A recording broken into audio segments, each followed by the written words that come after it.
गायत्री महामंत्र एक बार मेरे साथ दोहराओ।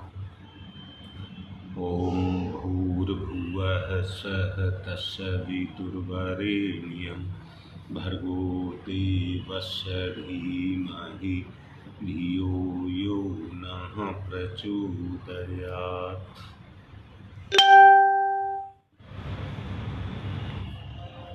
संसार के रास्ते पर चलने में व्यक्ति को पग पग पर संशय घेरे रखती है। सांसारिक जीवन जीने पर व्यक्ति को पग पग पर संशय घेरे रखती है।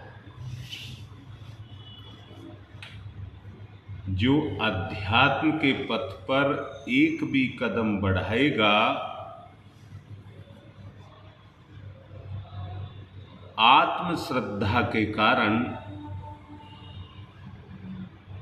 आत्मविश्वास जगेगा और संसार का कोई भी अभाव ऐसे व्यक्ति को नहीं रहेगा। आत्म साक्षात्कार इसी ही प्रक्रिया का नाम है। दोबारा से बोलता हूं, जैसे आग के अंदर एक ताकत है, उस अग्नि तत्व को पूर्ण विश्वास है कि मेरे अंदर जो भी डाला जाएगा मैं उसको पचा करके अपने जैसा बना दूंगी। उसे पक्का विश्वास है।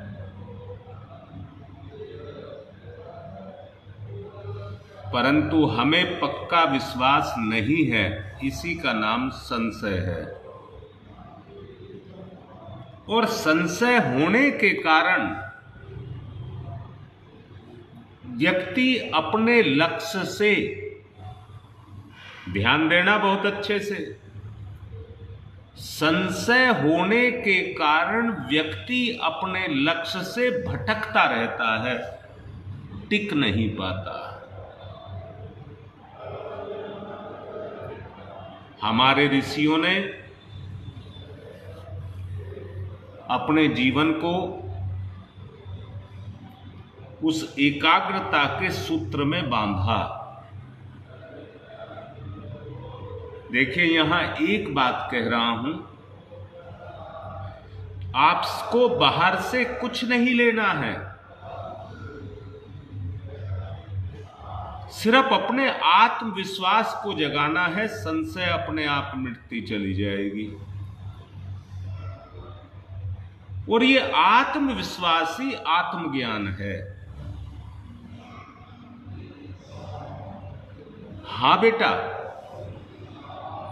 योगेश ठीक कह रहे हो, परंतु तुम मुझे बताओ, क्या तुम्हारा जीवन अग्नि से, जल से, वायु से, पृथ्वी से और आकाश से, इनसे नहीं चल रहा? क्या ये संसार इन्हीं पंच तत्वों से बना है? अगर बना है तो इन्हीं से ही चलेगा कि नहीं चलेगा?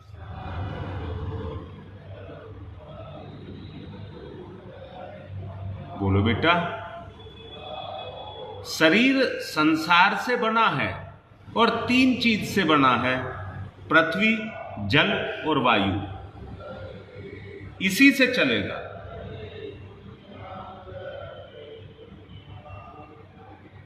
जो सूक्ष्म शरीर है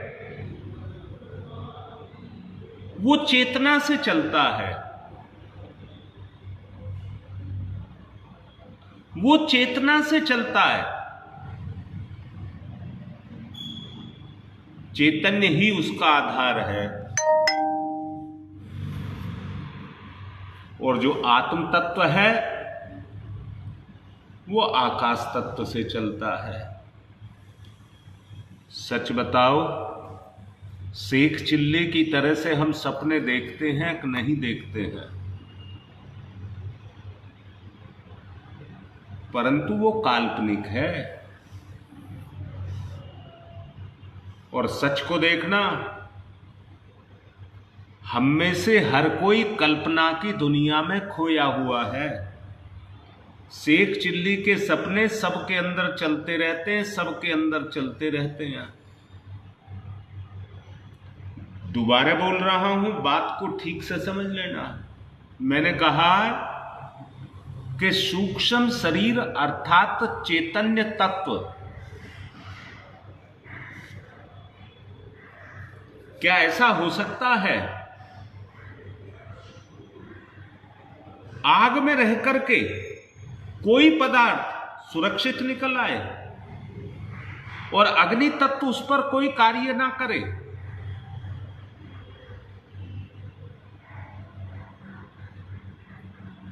अग्नि तत्व उसके ऊपर कोई कार्य ना करे।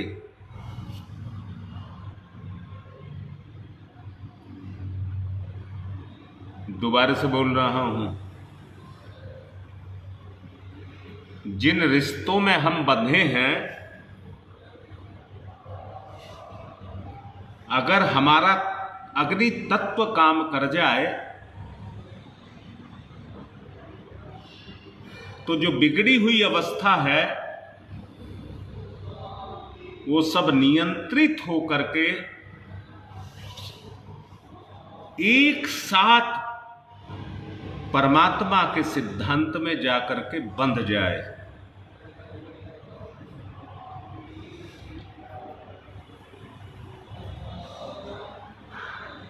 मैं एक बात कहूं, एक ज्ञान तो बाह्य ज्ञान है और ज्ञान ही चैतन्य है। चेतना अगर हमारे अंदर है तो ज्ञान है। एक ज्ञान बाह्य ज्ञान है, बाहर का ज्ञान। आपने बाहर आग जलाई तो आप उतना ही उसके नजदीक जाते हैं जितनी शरीर को सेक की आवश्यकता है, गर्मी की आवश्यकता है। पूर्ति होने पर उतनी दूरी बनाना शुरू कर देते हैं। याद रखना, बाह्य ज्ञान से आप कर्म का कौशल तो जगा सकते हैं, बाह्य ज्ञान से आप कर्म का कौशल तो जगा सकते हैं, परंतु मैं ये अंदर से कह रहा हूं, अगर आपकी इच्छा नहीं है कुछ करने की तो आपके पास कौशल होने के बावजूद भी वो ज्ञान रखा रह जाएगा। सेवा की बात कर रहा हूं। मैंने ये बताया था आपको, जितना पात्रता का विकास किया जाए उतना ही सेवा का कार्य भी लिया जाए।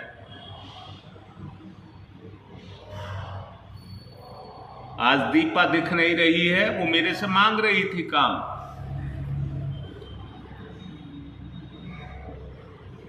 अब मैं तुमसे कह रहा हूं,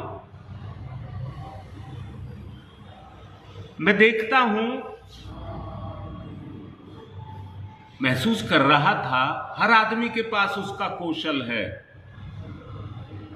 हर आदमी के पास वो अपने कौशल से ही टिका है। और एक बात और सुन लेना, अगर किसी का कौशल क्रियाशील नहीं है तो दुनिया में उसे कुछ कोई नहीं पूछता।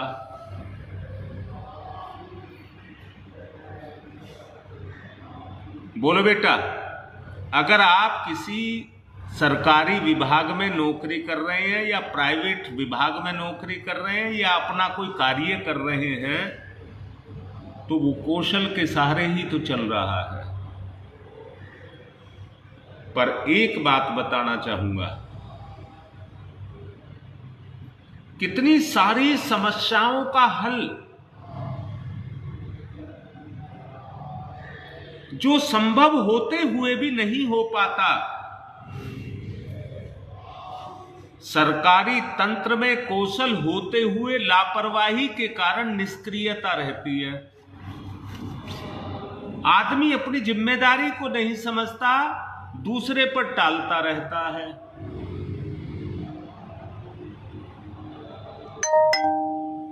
और यही बात घर में भी रहती है।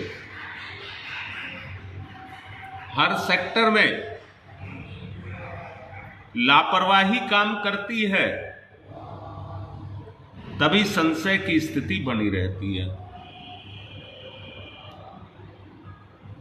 बोलो, बात समझ आ रही है? मैंने कहा है बाह्य ज्ञान से कौशल तो हो सकता है, पर सेवा भाव नहीं। सेवा भाव नहीं।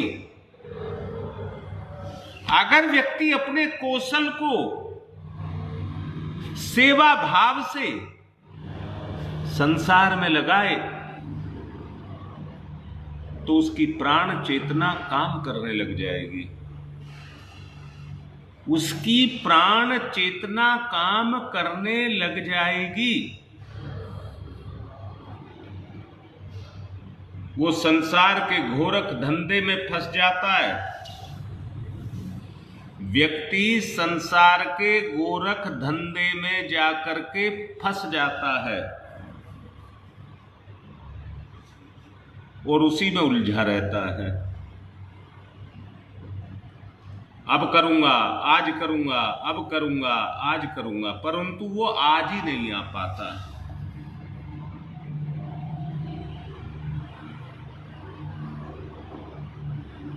अब मैं यहां ये कह रहा हूं,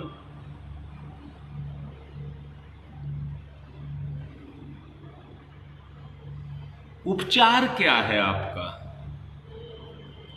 उपचार, आप अपने लोभ का उपचार करना चाहते हैं, मोह का करना चाहते हैं, अहंकार का करना चाहते हैं, तो मुझे बताओ क्या उपचार है आपके पास?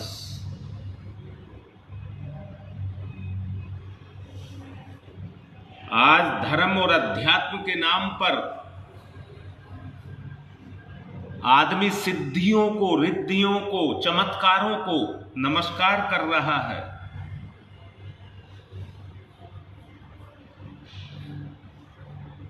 और उसी में उलझा हुआ है। अच्छा बताओ, अच्छा अपने आप ही सोच के बताओ, प्रलोभन में व्यक्ति अटकता है कि नहीं अटकता है? सेवा भाव नहीं रह गया, जिसका जो काम था वो नहीं रह गया। अपने बच्चे से भी आप उस काम को नहीं करा सकते जो आप चाहते हैं।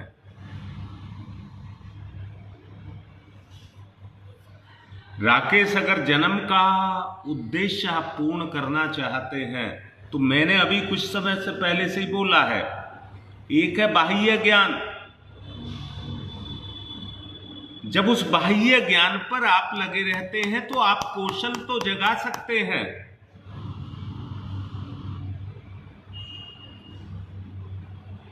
मैं आपसे पूछ रहा हूं राकेश, तुमसे ही पूछ रहा हूं,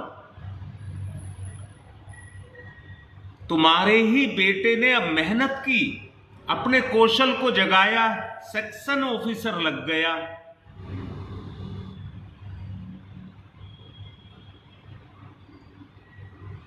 परंतु एक चीज देखना पड़ेगा, पद तो उसको मिल गया उसके कौशल से। जो भी तुमने कहा हम जन्म को सफल करना चाहते हैं, तो अपनी जिम्मेदारी को समझे। और जिम्मेदारी को तभी समझेगा जब भावनात्मक लगाव होगा। राकेश के माध्यम से जो बात मैंने आपको समझाई है वो आपको समझ आ रही है? मैं कहता हूं हवा, पानी, गर्मी, सूरज, जल, वायु, ये सब अपना अपना इनके पास कौशल तो है, पर ये अपना काम करना छोड़ दें तो क्या होगा?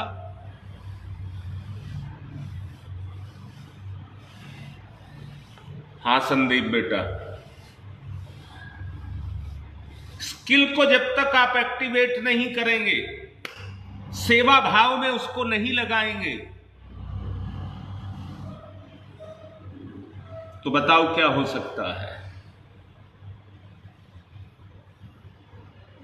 पवन देख ले बेटा, अगर मेरी बात समझ आ रही है तो हमें अपने सूक्ष्म को जगाना है बस।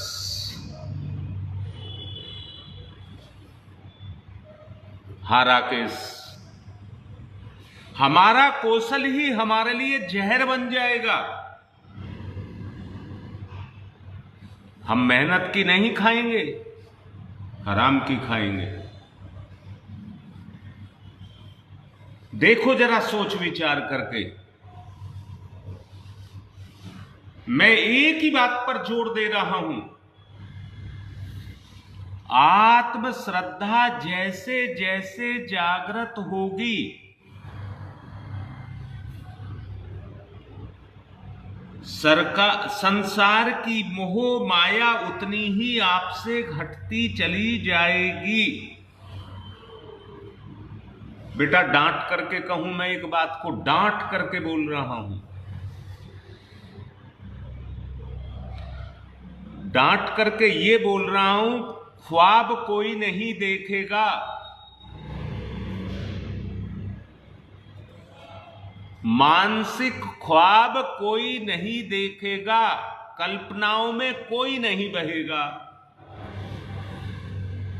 बेटा मैं फिर से कहता हूं, जरा सच को देखना। ये चीजें ऐसी चीजें हैं जो कल्पना की चीजें हैं। दोबारा बोल रहा हूं और इशारा करके बोल रहा हूं। आप लोभ की कल्पना करिए, आपको रस आएगा। अंदर से देखना, आप लोभ की कल्पना करिए, आपको रस आएगा, परंतु वो रस पाप आपकी जीवनी शक्ति को खा जाएगा।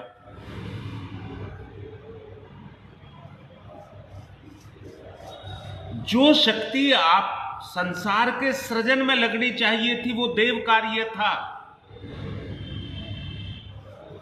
मैं दोबारा कह रहा हूं, इंसान को भगवान ने अपना सहायक ही तो पैदा किया है, जो अंदर से ये कहे भगवान मैं तेरा काम करूं। वो उसका अपना कोई निजी काम नहीं करता, उसके पैर नहीं दबाने, क्योंकि उसको कोई बीमारी ही नहीं है।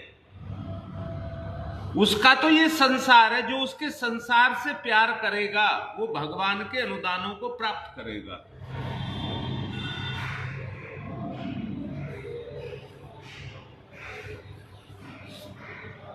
बोलो इतनी बात समझ आ रही है? हाँ बेटा, संदीप यही माया है। और संदीप अच्छे से देख बेटा, अंदर से ये देख, जब इस मोह माया में हम फंसते हैं तो हमें रस आता है कि नहीं आता? हमारी इंद्रियों को जरा सी देर में राजा बना देता है। हमारा हुक्म चल रहा है, हमें उसका रस आने लग जाता है, और जब कल्पना से उस सपने से बाहर आते हैं तो हम टूटे हुए होते हैं। देख लो बेटा, मैंने तो डांट करके बोला है, कोई भी सपने नहीं देखेगा। कुछ नहीं कर सके तो सपने मत देखना। बस जो करना है अंतर के ज्ञान को जगाना, जो आपकी अंतर चेतना कहे मुझे तो ये काम करना है, तो वही करना। बस उतने में ही अपनी बुद्धि को चलाना, नहीं तो बुद्धि में ताकत ही नहीं रह गई। आपकी समस्या, हर आदमी फंसा हुआ महसूस कर रहा है। इस बुद्धि में ये ताकत नहीं रह गई कि हम अपने आप को कैसे बचाएं।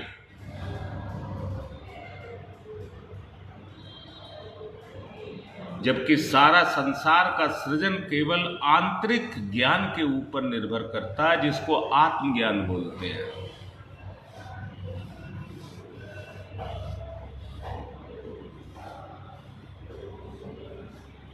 सत्य और ज्ञान ज्ञान और सत्य एक ही चीज के दो पहलू हैं। सत्य की खोज करने के लिए ज्ञान का प्रयोग करिए। हाँ राकेश, परंतु दोबारा बोल रहा हूं, अगर आपकी पकड़ सत्य आ गया कि सत्य ये सत्य नहीं है, ये सत्य है, तो वो ज्ञान से ही तो आएगा। और ज्ञान हमने लगा दिया सपने देखने में, तो हमें कैसे पकड़ आएगा? वो चीज हमें पकड़ कैसे आएगी, जरा सोच करके देखिए।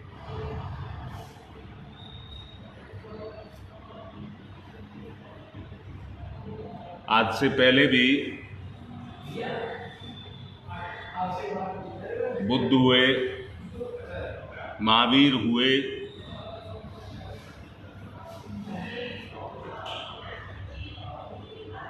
इन्होंने अपने जीवन को जिया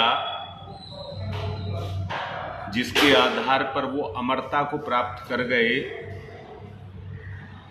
उसके पीछे कोई तो कारण रहा होगा।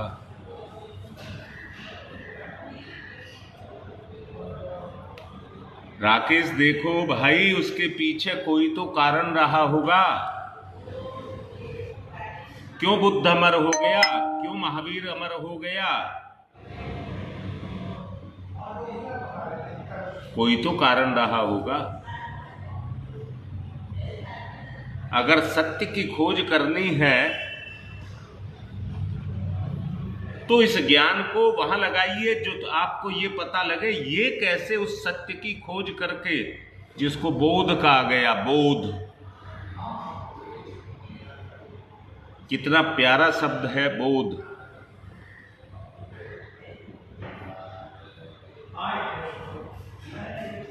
हमें उस स्तर पर जाना है।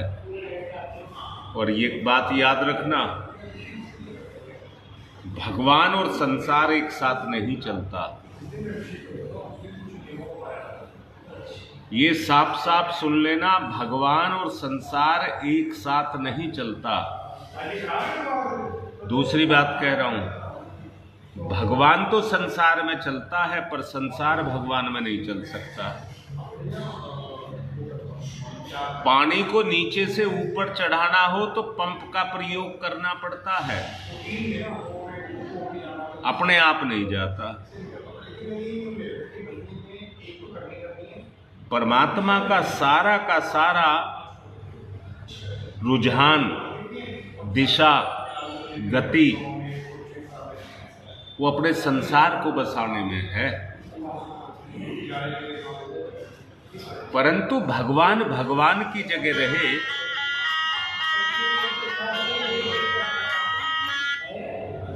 भगवान भगवान की जगह रहे, वहीं पर उसको रखा जाए, गति को ना देखा जाए। हम आए हैं तो सेवा के लिए आए हैं, उसी सेवा को जागृत किया जाए।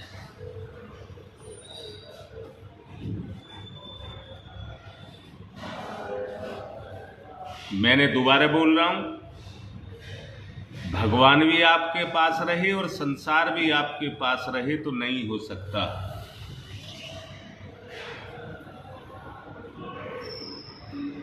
भगवान संसार में उतरता है, संसार भगवान में नहीं उतर सकता, झेल ही नहीं पाएगा।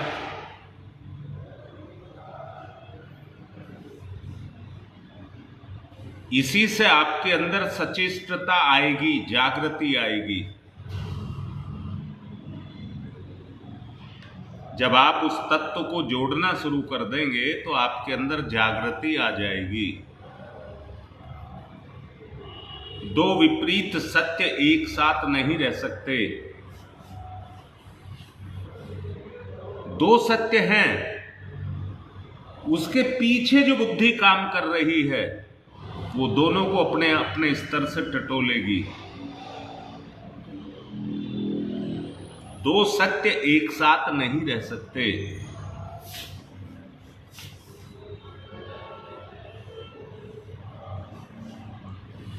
अध्यात्म जगत का सत्य है, यदि एक कदम ईश्वर की ओर बढ़ाएंगे,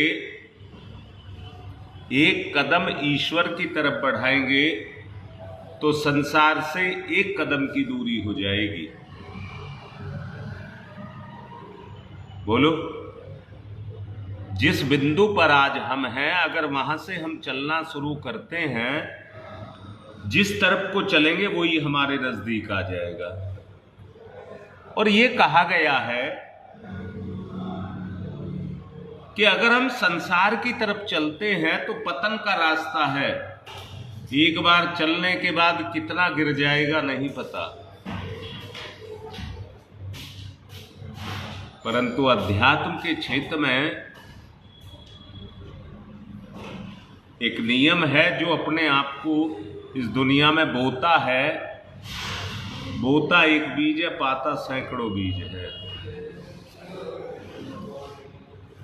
दोनों प्रक्रिया आपकी आंखों के सामने, आपकी बुद्धि के नीचे है, उसकी छाया में पल रही हैं दोनों गतियां। संसार का पतन, संसार में पतन, और भगवान में उत्थान, ये स्पष्ट है।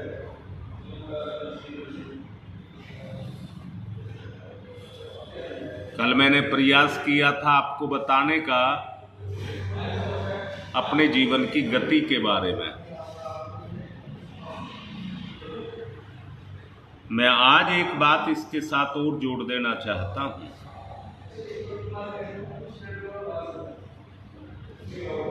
परमात्मा की चेतना जो हमारे ऊपर निरंतर काम कर रही है, हर वक्त बगैर कोई समय गवाए जो हमारे ऊपर काम कर रही है, वो निरंतर हमें उत्थान की तरफ लेकर के जा रही है। निरंतर हमें उत्थान की तरफ लेकर के जा रही है। बेटा, जब तक ये बात समझ नहीं आए आप हाँ नहीं करना। बोलो, आत्मा की सत्ता हमारे ऊपर काम कर रही है कि नहीं कर रही? और उसके द्वारा किए गए कर्म से जिससे हमारा उत्थान हुआ, हम अपने ही अंतर चेतना का पतन करते रहते हैं और संसार को प्राप्त करते रहते हैं। एक सीमा तक, एक समय तक तो ये संभव है, पर एक समय के बाद ये संभव नहीं है। एक समय के बाद ये संभव नहीं है। हर चीज पर एक सीमा है, सीमा के बाहर आप नहीं जा सकते।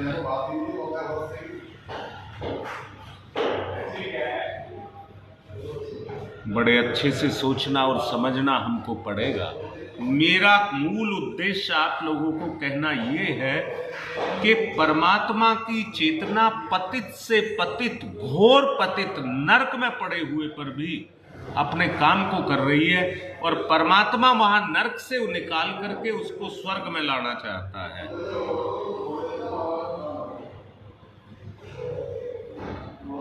आपसे कोई गलती हो गई, आपसे कोई नुकसान हो गया, तो परमात्मा आपको दंड नहीं देता, तुरंत कहता है इससे बाहर निकल। दंड तो वो उसको देता है जो पतन पर पतन, पतन पर पतन, पतन पर पतन करता जाता है, फिर उसको उठाने के लिए दंड देता। अब तू ऐसे नहीं मानेगा।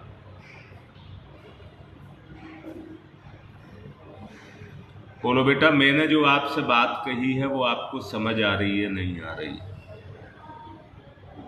मैं ये कहना चाहता हूं, परमात्मा नित्य हर वक्त हमें उत्थान में लगा रहता है।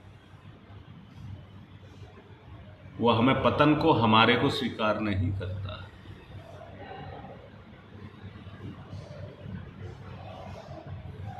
पवन देख बेटा अंदर से। मैं ये कहता हूं, भगवान ने हष्ट-पुष्ट शरीर सबको दिया है,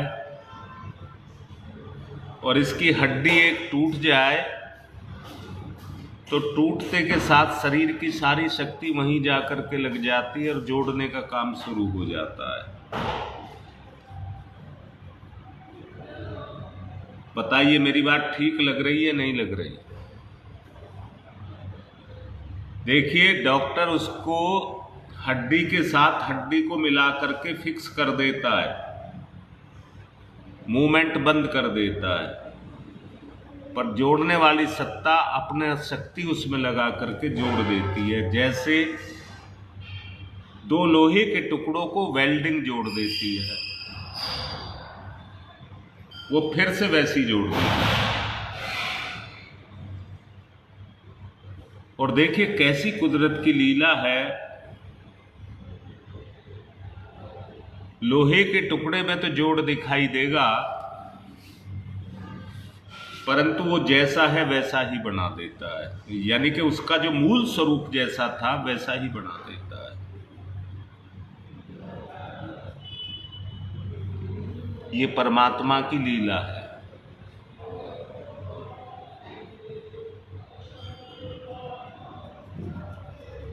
बेटा, मैं आपसे एक सवाल पूछ रहा हूं, परमात्मा की चेतना कितनी सचेत है? परमात्मा की चेतना कितनी सचेत है? इस सवाल पर जरा विचार करें।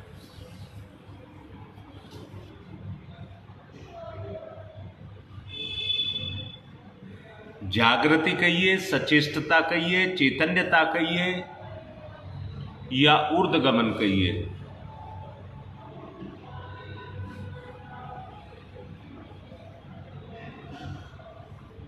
मैं ये कहूंगा आपकी चेतना आपके प्रति कितनी सचेत है। अगर सचेत है तो आत्मा आपकी काम कर रही है।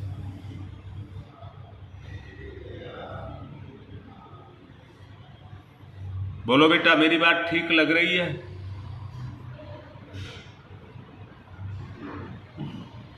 सत्य आपके सामने लाया है। मैंने अभी कहा है, एक बाह्य बुद्धि बताई थी, सांसारिक बुद्धि, और दूसरी बताई आत्मज्ञान। आत्मज्ञान, वो आत्मज्ञान आपको कितना सचेत कर रहा है। नैष्ठिक प्रयास आपका कितना है? नैष्ठिक प्रयास आपका कितना है? बार बार बोल रहा हूं।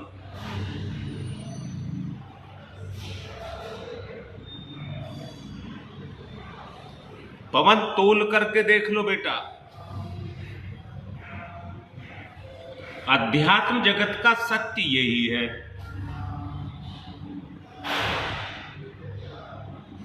तो कदम किसकी तरफ बढ़ेंगे?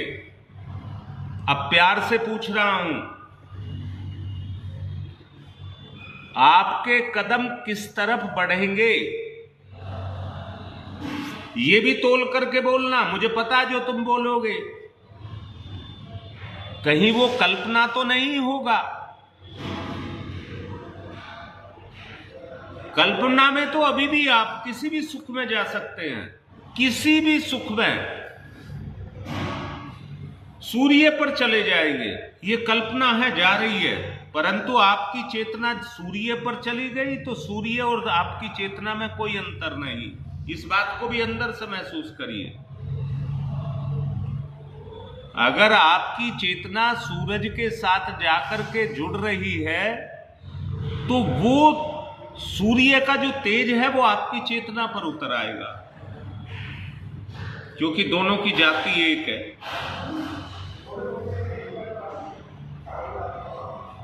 दोनों की जाति एक है।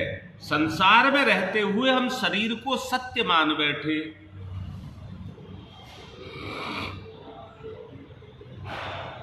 और इसके दायरे को तोड़ना नहीं चाहते। इसके दायरे को बेटा तोड़ना नहीं चाहते। और मेरा प्रयास ये है कि इस दायरे को तोड़ करके हमारी दिशा धारा ईश्वर की तरफ जाए।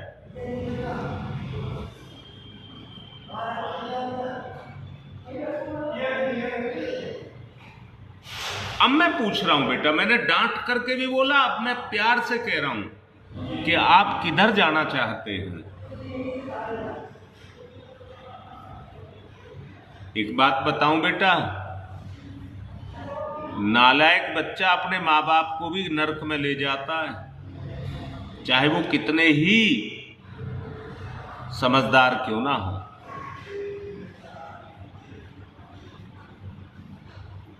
बोलो बेटा, मेरी बात योगेश गलत हो तो बताओ। अगर तुम स्वर्ग जाओगे तो मैं भी जाऊंगा, तुम्हारा उत्थान होगा तो मेरा भी होगा। हम सब एक साथ जुड़े हैं। उस विचार विमर्श को करके जिसके द्वारा हमारा उत्थान हो, हम उस तरफ चलें जिसमें हमें अपना भला दिखे, वही सत्य है। दोबारा बोल रहा हूं, पूजा पाठ, देव दर्शन, कीर्तन, जप, ये सब हमारी मंजिल नहीं है। ये सब हमारी मंजिल नहीं है। हमारी मंजिल है आत्मबोध। आत्मबोध। पवन, ये तो मैंने कहा था, ये तो मैं जानता हूं आप कहेंगे, पर कहने से तो काम पूरा नहीं होता। कहते ही कल्पना तो चल देती है, पर भावना कहां चलती है। भावना चलने का मतलब है वो गुण आपकी चेतना में अवतरित होने लगे।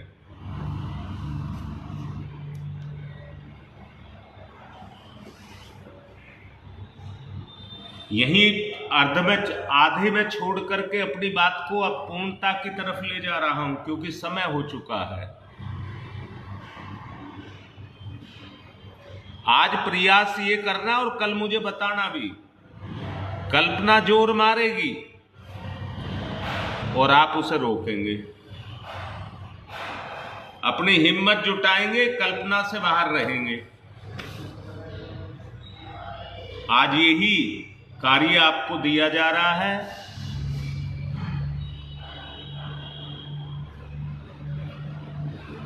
दीपा मांग रही थी, काम मिल गया, सबको मिल गया। दीपा की तरफ से सबको काम मिल गया।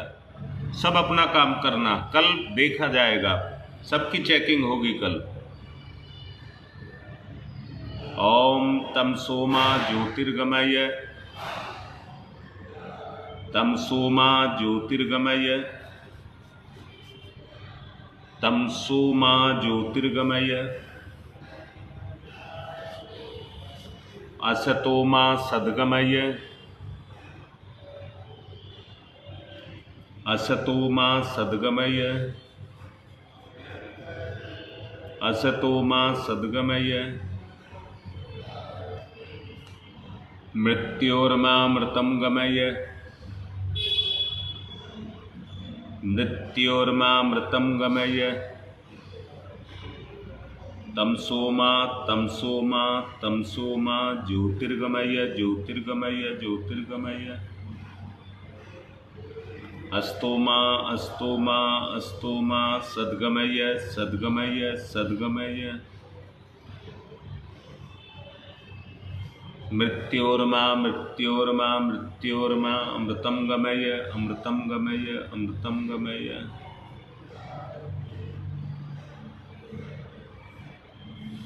दोनों हाथ रगड़िए, मुख पर फिराइए।